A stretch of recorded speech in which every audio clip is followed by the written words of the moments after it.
성경은 전반적으로 모든 인간들에게 유익을 주는 책이에요. 성경은 그렇습니다. 왜냐하면 제가 한 말이 아니라 성경 말씀에 써있어요. 모든 성경은 창세기부터 요한계시록까지는 모든 성경 하나도 빼지 않고 인간에게 유익하다 이렇게 말했거든요. 성경을 한번 보겠습니다. 디모데후서 3장 16절부터 17절입니다. 읽습니다. 시작. 모든 성경은 하나님의 감동으로 된 것으로 교훈과 책망과 바르게 함과 의로 교육하기에 유익하니. 여기까지. 모든 성경은 의로 교육하기에 유익합니다.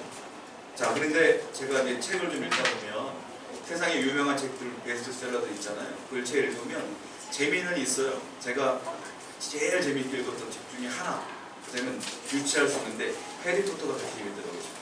저는 영화를 보지 않고 책으로 다 읽었어요. 이 나이 먹고 한번 나올 때마다 다 읽었거든요. 근데 제가 몇 번을 읽었거든요. 몇 번을 읽으니까 내용을 다 하니까 재미가 없어요. 그래서 버렸어요. 아무리 읽어도 세상 책은 스토리를 알면 재미가 없어요. 성경은 백독을 하나, 천독을 하나 읽을 때마다 새로워요. 읽을 때마다 주시는 내가 달라. 그래서 성경은 뭐라고 말하냐? 살아있는 책이에요. 세상에 유일무이한 책이에요. 아무리 읽어도 내게 주시는 은혜가 다양하다. 성경은 구약은 39권으로 되어 있고요. 신약은 27권으로 되어 있어요.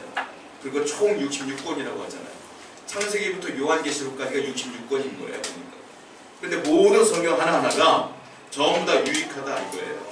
그런데 이 성경의 주제가 뭐냐? 창세기부터 요한계시록까지 주제가 뭐냐? 딱 하나예요. 주제가. 제가 몇 번을 설명드렸지만 조금 풀어서 얘기하자면 죄인된 사람이, 죄인된 인간이 복을 받으려면 오직 예수 그리스도를 통해서만 축복을 받을 수 있다. 이게 주제예요. 그러니까 모든 축복의 통로는 예수님이다. 이거예요. 왜냐? 이 축복은 다양한 축복이 있어요. 예를 들자면 죄를 용서받는 것도 축복이에요. 죄를 용서받으려면 예수님뿐이 없어요. 그분께 가요. 영생을 얻는 것, 천국 가는 것, 구원받는 것 예수님 외에는 우리에게 주시지 않아요. 구원의 축복도 예수님을 통해서만 받는 거예요.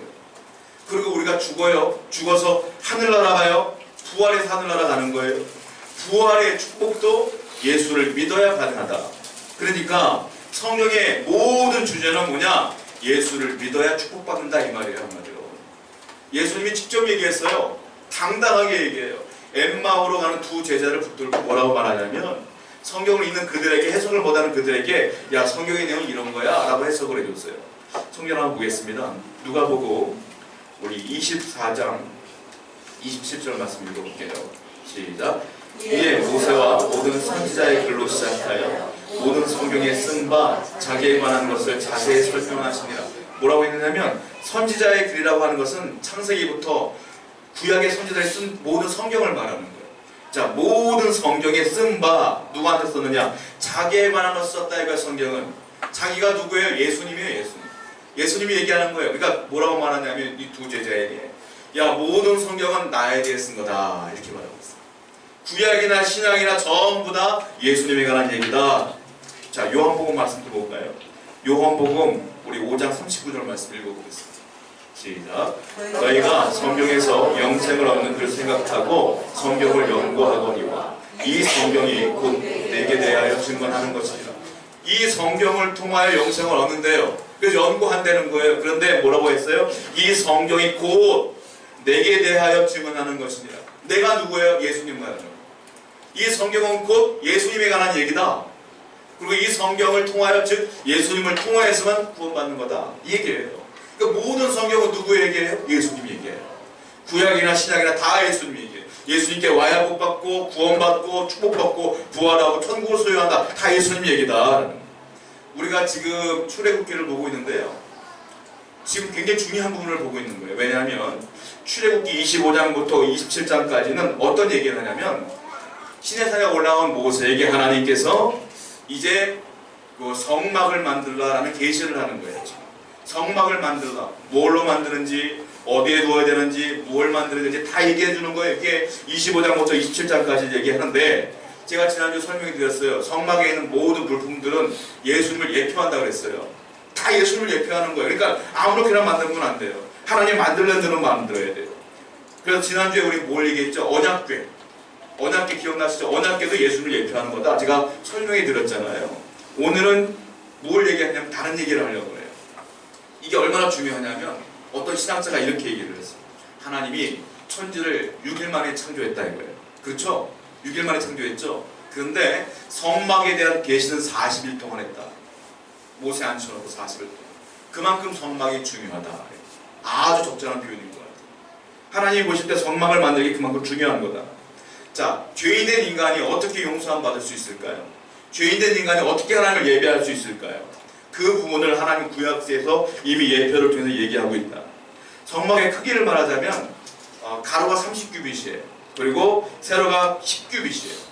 제가 지난주 설명했던 것처럼 1규빗이 45cm란 말이에요. 그리고 이 성막 안에 앞에 쪽에 정사각형으로 지성소를 만드는데 지성소는 그 성막의 3분의 1가량을 차지하고 있다. 자, 제가 이제 그림을 보여드리면 성막이 이렇게 생겼어요. 먼저 한번 그림을 보여주시겠어요? 이게 제가 지지난주가 설명해드려서 성막이 가운데 있고 동쪽, 서쪽, 남쪽, 북쪽이 세 지파씩 있다고 말씀드렸잖아요. 이렇게 앉아있는 거예요. 가운데 성막이 있는 거예요. 움직일 때 어떻게 움직이냐?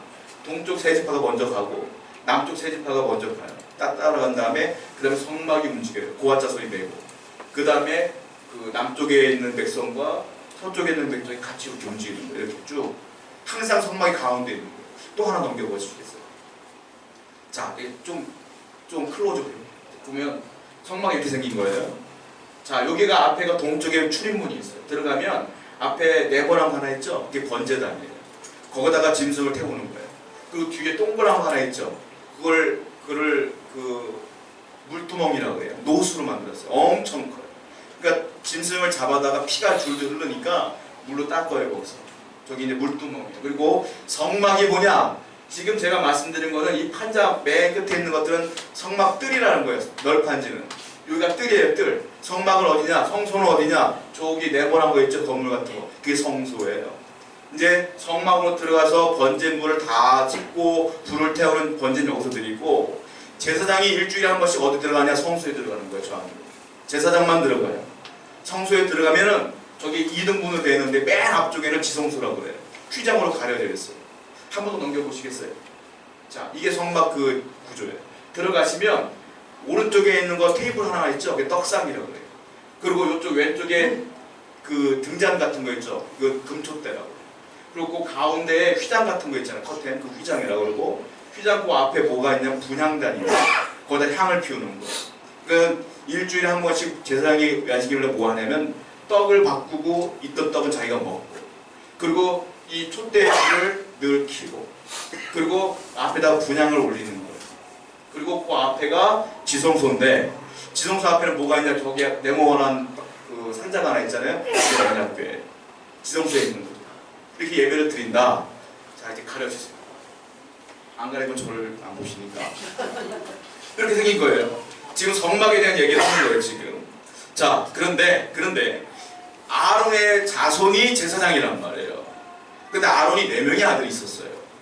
그 첫째 아들이 제사장이 돼야 되는데 놀라운 건 첫째 아들과 둘째 아들이 하나님의 명령하신 불이 아니라 자기들이 멋대로 불을 만들어서 불을 붙였어요. 그래서 하나님 어떻게 하느냐? 두 아들을 죽였다.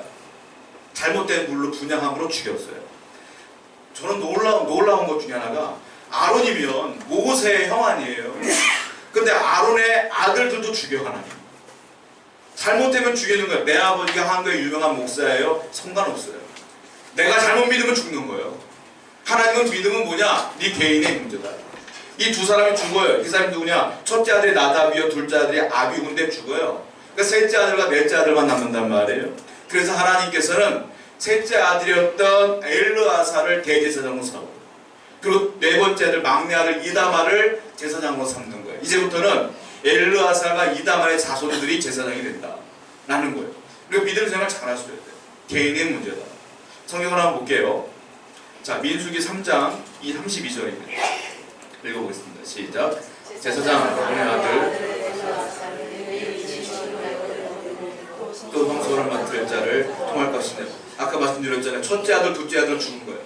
지금 엘르아사의 셋째 아들이고 그리고 뒤에 있는 그 이다말이 마지막 넷째 아들이다. 이렇게 되는 거예요. 그래서 그 엘르아살이 순번을 짜요. 자기가 대제사장의 지휘관이 되는 거예요. 대제사장. 그리고 그 이다말의 후손들 모아놓고 레위 지파를 모아놓고 순번을 짜요.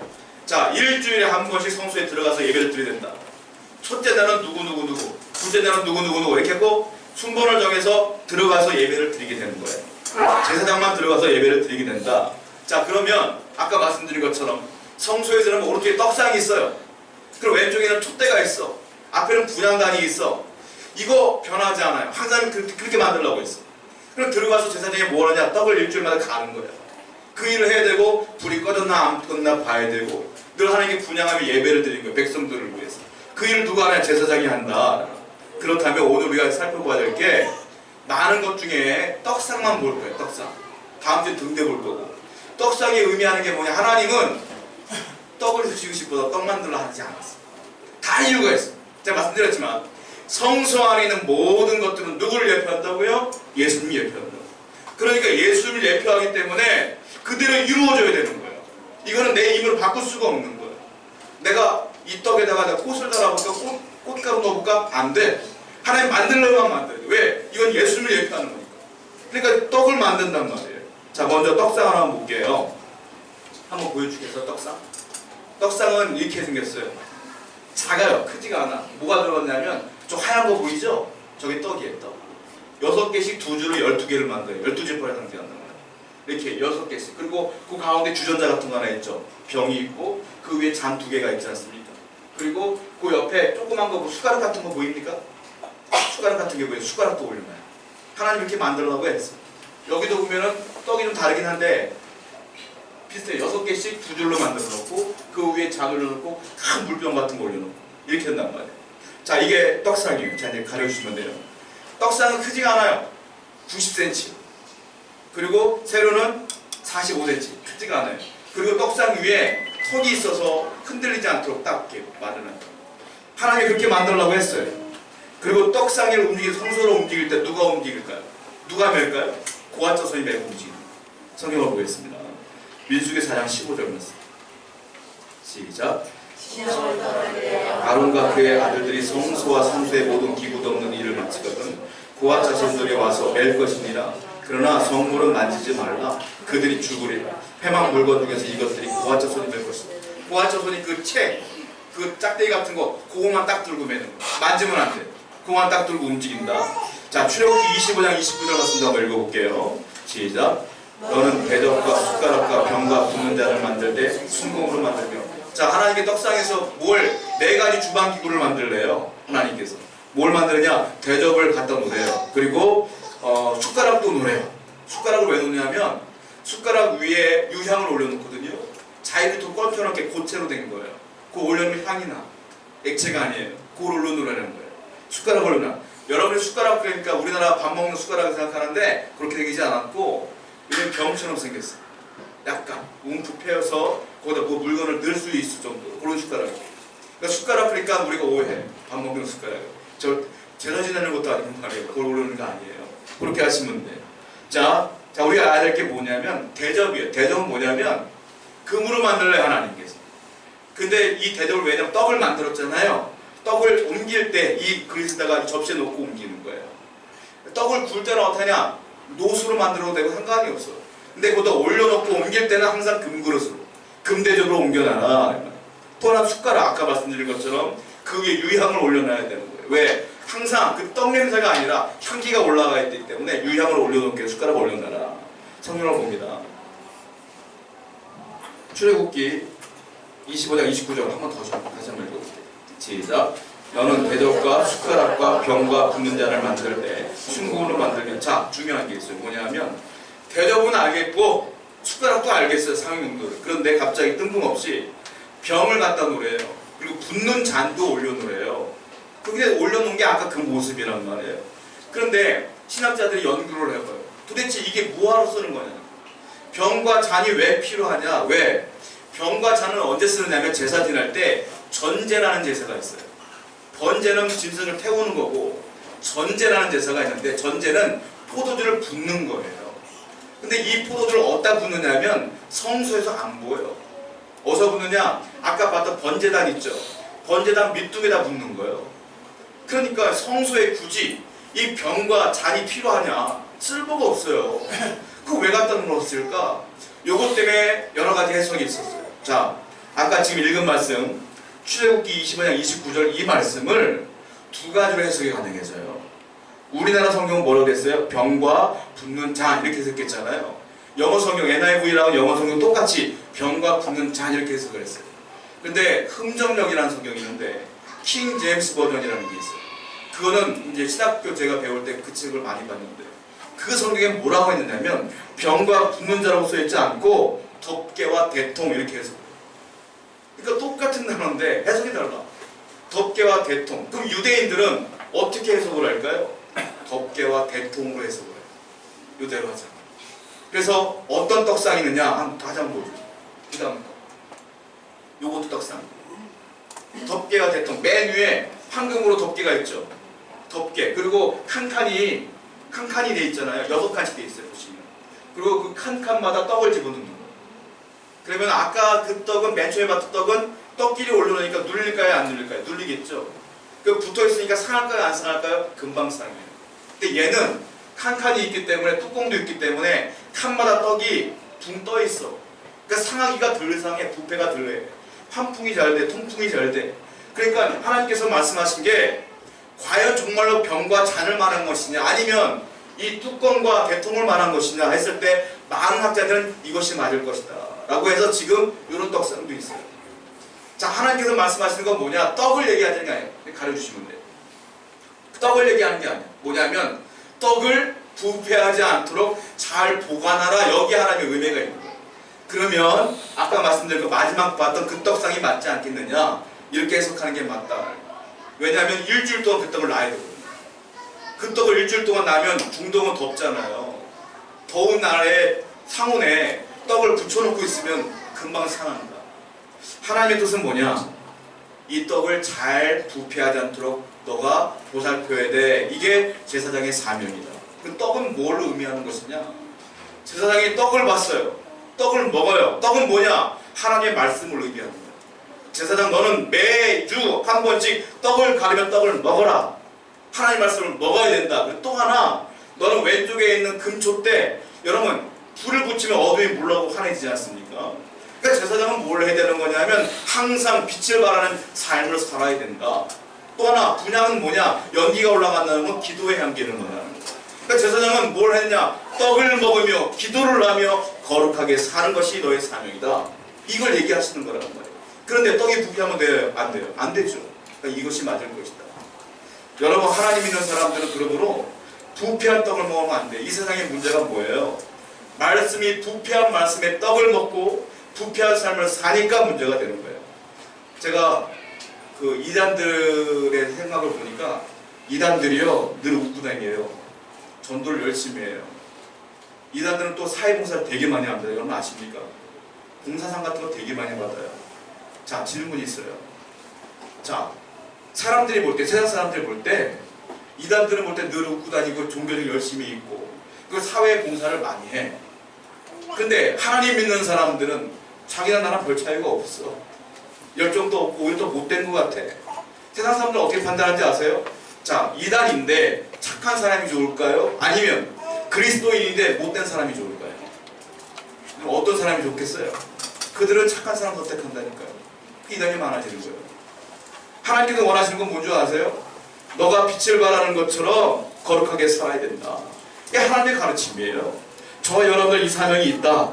이것을 이 성수에서 하나님께서 말씀하고 계시다라는 겁니다. 자, 그렇다면 이 떡상 위에 떡이 무엇일까요? 한번 생각해 보자고요. 이 떡은 영어로 showbread라고 해요. 뭐냐면 제사떡, 쉽게 말하면 제사 지낼 때 올리는 떡. 근데 히브리어로 이걸 어떻게 해석하냐면 얼굴들의 떡 이렇게 해석해요. 그러니까 떡에 얼굴이 그려졌다는 거예요. 그러면 그 떡이 정말로 사람 얼굴이 그려놓은 것이냐? 그게 아니라 하나님의 얼굴이 담겨져 있는 떡 이렇게 바라봐요. 이거 먹는 떡이 아니라 이건 거룩한 떡이라 바라보는 거예요. 그래서 성경에 보면 이 떡을 어떻게 표현하냐? 민수기 4장 7절에 보면 임재의 떡 이렇게 말해요. 또 하나 역대하 2장 4절에 보면 항상 진설된 떡.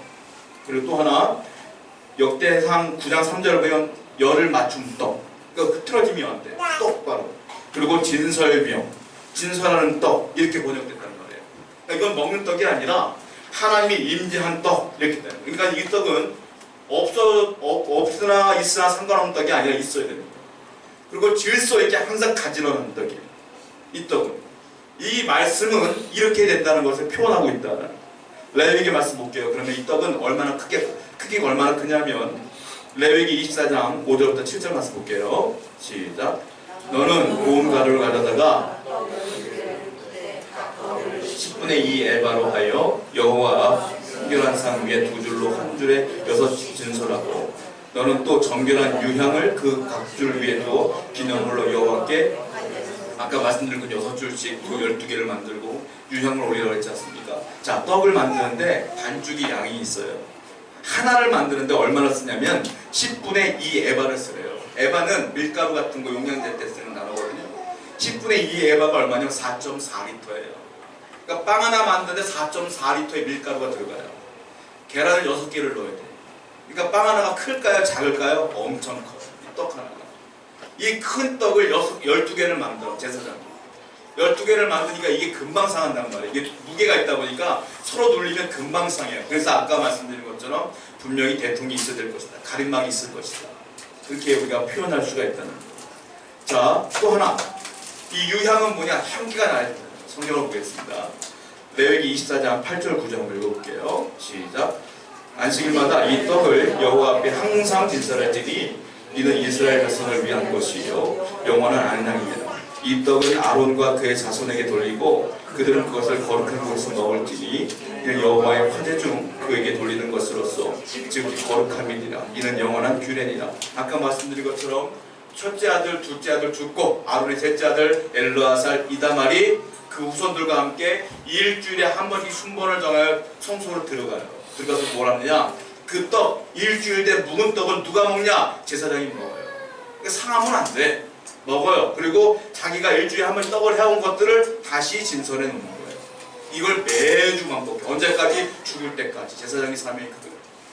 매주 안식일마다 그 묵은 떡은 내가 먹고 하나님께서 이렇게 명령하시는 거예요.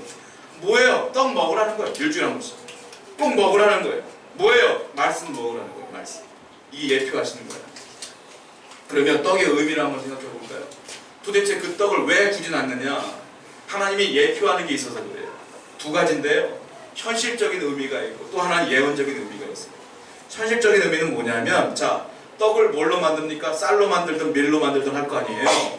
그 쌀과 밀을 누가 주시는 거예요? 사람이 심었으니까 사람 겁니까? 아니에요. 그 종자를 만든 건 누구예요? 하나님 만드셨잖아요. 무슨 말일까요? 너에게 떡을 공급하는 이가 누구냐? 나다 이거예요. 이 떡을 먹으면서 늘 기억해라. 너희들에게 먹을 걸 공급하고 네 삶을 인도하는 건 누구냐? 나 여호와라. 이걸 기억하며 먹으라 라는 말씀이에요. 자, 레위기 24장 8절 읽어보겠습니다. 시작. 안식일마다 이 떡을 여호와 앞에 항상 진설할지니 이는 이스라엘 자손을 위한 것이요 영원한 언약이니라. 안식일마다. 그래서 안식일마다 뭘 하느냐? 하나님이 나를 도우셨구나. 하나님이 나를 인도하시는구나. 내 삶을 주관하시는구나. 늘 깨달아라. 자, 이스라엘 사람들이 40년 동안 광야 생활을 했는데 농사도 못 져요. 그런데 40년 동안 굶어 죽었다는 사람 한 명도 없어요. 왜 그럴까요? 만나를 40년 동안 주셨으니까. 하나님께서 내 먹을 것들을 내가 공급한다. 그리고 시내산에 40일 동안 머물고 1년 동안 거기 앞에서 머무는데 1년 동안 하나님이 계속 먹여 살리시는 거예요. 그러니까 하나님을 깨달아라 말씀하신다. 시편 111편 5절 말씀 읽어보겠습니다. 시작. 여호와께서 자기를 경외하는 자들에게 그의 언약을 영원한 자기를 경외하는 자들에게 뭘 줘요? 양식을 주신다. 여러분들의 먹고 사는 것 지금 힘겹고 어렵더라도 하나님이 살려주신다. 이 믿음을 갖고 살아라 이 말이에요. 하나님께 그 은혜를 주신다. 두 번째 현실적인 의미는 뭐냐면 제사장 보고 일주일에 한 번씩 나오라는 거예요. 내가 만든 떡을 먹으라는 거예요. 왜 그러냐? 나는 일주일에 한 번씩 너를 봐야 되겠다. 한번 교제하자. 성도들은 뭘 해야 되느냐? 하나님과 교제해야 된다. 늘 교제가 어렵지 않아요. 그냥 얼굴 보여주고 좋은 말 해주면 되는 거예요. 저희는 저희 가족이 금요일마다 우리 아이들과 함께 모임을 가져요. 밤에 우리 큰애가 학원 갔다 오면 모임을 가져요. 이번 주도 모임을 가졌는데 기도 제목도 물어보고 기도도 해주고 대화도 하고 이런 거거든요. 말씀도 같이 나누고. 근데 맨 마지막 끝날 때 제가 이렇게 했어요. 야, 사랑합니다 하고 인사하고 끝내자. 근데 우리 두 아이가 무뚝뚝하거든요. 숙구도 없거든요. 저 여자아이들인데도 사랑합니다라는 게 들어본 적이 별로 없어요. 화낼 때만 해요. 손을 잡으면서 얘기해봐. 그러니까 안 하더라고요. 해봐. 그랬더니만 사랑합니다 이렇게 얘기하더라고요. 서로 인사를 하는데 그 별거 아닌데 억지로 내가 받는 건데 마음이 찔찔해. 그러니까 너무 좋은 거예요. 그게. 여러분 이게 교제예요. 교제가 뭐냐? 제사장 억지로 한 번씩 나오라는 거야. 일주일에 한 번씩 나와라. 이 떡 먹어. 이게 뭐냐면 하나님 제가 왔어요. 감사해요. 주님 사랑해요. 이 말 듣고 싶어서 하나님께서. 그 교제예요. 여러분 기도할 때 미사오를 다 충동하시는 분도 있어. 거룩하시고 자비하시고 은혜로우시고 이런 거 하나님 필요 없어요. 그건 교제가 아니에요. 그건 가식이에요. 진짜 교제는 뭐냐? 하나님 사랑해요. 하나님 정말로 여태까지 인도하시고 감사해요. 이 고백을 늘 하길 원하시는 게 하나님의 입장이다. 하나님은 그래서 야 너는 항상 이 떡을 먹으며 나랑 교제하자. 너의 인생 내가 책임진다. 이걸 깨달아라. 일주일 동안 그 얘기를 하신다는 거예요. 출애굽기 24장 11절 말씀 한번 읽어보겠습니다. 시작. 하나님이 이스라엘 자손들의 존귀한 자들에게 손을 대지 아니하셨고 뵙고 먹고 마시더라. 죄는 하나님 앞에 나면 죽습니다. 근데 하나님 뭐라고 말했어요? 너희들이 나를 섬기니까 내 앞에 나오면 나를 뵙고 나와 함께 먹고 마셨더라. 안 죽었어. 뭐냐? 교제하길 원하는 거예요. 저 여러분들 하나님 앞에 나와서 늘 교제하는 삶이 되어야 될 줄로 믿습니다. 이 현실적인 의미예요. 그러면 진짜 하고 싶었던 건 뭐냐? 이걸 예표한다는 말이에요. 이것이 정말로 어떤 의미로 우리에게 다가가고 있느냐? 예언적 의미가 있어요. 뭐냐? 자, 성소에 누가 들어가요? 제사장이 들어가요. 지금 제사장이 있어요? 없어요? 없어요. 흔히 말하죠. 제사장의 역할을 감당하는 게 목사 아닙니까? 물론 역할론으로 말하면 제가 제사장인 거 맞아요. 그러나 진짜 제사장은 제가 아니에요. 누구냐? 신약시대의 지금의 제사장은 누구냐? 여러분들이에요. 자, 성경을 보겠습니다. 요한계시록 1장 6절이에요. 시작. 그의 아버지 하나님을 위하여 우리를 나라와 제사장으로 삼으신 그에게 영광과 능력이 세세토록 있기를 원하노라. 우리를 모든 성도들을 하나님 믿는 사람들을 뭘로 만들었어요? 제사장으로 삼으셨다. 지금의 제사장은 누구냐? 우리다. 자, 성경을 또 볼게요. 베드로전서 2장 9절입니다. 시작. 그러나 족속이요 왕같은 제사장들이요 거룩한 나라 그의 소유가 된 백성이니 이는 너희를 어두운 데서 불러내어 그의 기이한 빛에 들어가게 하시니에 아름다운 떡을 선포하게 하려 하심이라. 이제 누구예요? 너희가 왕같은 제사장이에요. 그래서 이것을 예표하고 있는 거예요. 예언적 의미가 있는 거예요. 이 제사장이 떡을 먹은 것처럼 모든 성도들은 일주일에 한 번씩 뭘 해야 된다? 떡을 먹어야 된다. 제사장이 하나님께 기도했던 것처럼 성도들은 뭘 해야 된다? 기도해야 된다. 제사장이 빛을 발하는 삶을 사는 것처럼 우리는 뭘 해야 된다? 빛을 발하며 주님의 영광을 드러내야 된다. 이것이 우리의 사명이 된다는 거예요. 그렇다면 도대체 이 떡을 성경에서 뭐라고 말하냐? 세 가지로 말해요. 떡은, 이 생명의 떡은 무엇이냐? 예수님 말이에요. 성육신한 예수님이 본인에게 뭐라고 말하는지 아세요? 나는 생명의 떡이라. 이 떡은 예수님이 얘기한다. 두 번째 떡은 뭐냐? 기록된 말씀을 떡이라 그래요. 또 떡을 뭐라고 말하냐? 선포된 말씀을 떡이라 그래요. 떡은 세 가지 의미가 있어요. 먼저 성경을 봅니다. 예수님이 그랬어요. 나는 생명의 떡이라. 요한복음 6장 35절입니다. 시작. 예수께서 이르시되 나를 믿는 자는 영원히 목마르지 아니하리라. 그렇죠. 내가 생명의 떡이니까 내게 와야 산다 이거예요. 또 하나 요한복음 6장 33절 시작. 하나님의 떡은 하늘에서 내려 세상에 생명을 주는 것이다. 누구예요? 예수님이에요. 그러니까 이 떡은 뭐예요? 예수 그리스도를 믿어라 이 말이에요. 여러분 예수님 외에는 내게 생명을 줄 자가 없습니다. 다른 신은 아무것도 없어요. 하나님 외에는 없어요. 그래서 이 떡은 뭐냐? 너희들은 나를 먹어라. 즉 예수 그리스도를 믿어라. 예수 그리스도를 끝까지 믿으시기 바랍니다. 두 번째 뭐냐? 두 번째 떡은 뭐냐? 선포된 말씀. 아니 기록된 말씀이에요. 마태복음 4장 4절입니다. 읽어보겠습니다. 시작. 예수께서 대답하여 이르시되 기록되었으되 사람이 떡으로만 살 것이 아니라 하나님의 입으로부터 나오는 모든 말씀으로 살 것이니라. 자, 예수께서 대답하여 이르시되 기록되었으되, 기록되었다는 건 기록된 성경을 말하는 거예요. 성경에 뭐라고 써있냐면 사람이 떡으로만 살 것이 아니라 이 떡은 먹는 떡을 말하는 거예요. 하나님의 입에서 나오는 모든 말씀으로 사는 것이라. 그 말씀은 영적인 떡이라는 거예요. 즉 기록된 말씀도 떡이다.